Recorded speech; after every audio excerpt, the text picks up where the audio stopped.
In this guide, I will be showing you guys how to fix Riot Vanguard anti-cheat errors causing game connection problem.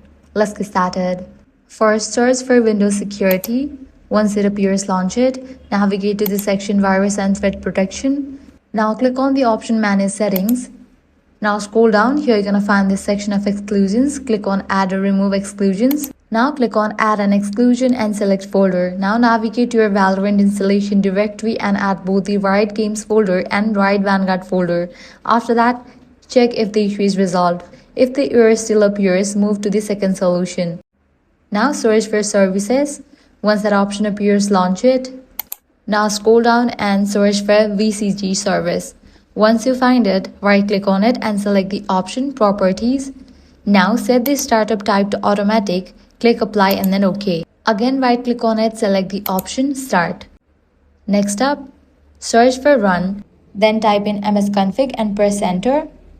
Now navigate to the Services tab. Make sure you check Hide all Microsoft Services, then find VCG, tick the box and apply the changes and restart your PC. Once your system restarts, check if the error is gone. If the issue still persists, try disabling full screen optimization for Valorant. To do that, navigate to the app Valorant, right-click on it, click on the option Open File Location. From here, find the exe Valorant file, right-click on it, go to Properties, navigate to the tab Compatibility. Now check Disable Full Screen Optimization and also enable Run this program as an administrator, then apply the changes and click OK. Finally, launch Valorant again and see if the Vanguard anti-cheat error is fixed. If this guide helped you out, do not forget to like, share and subscribe.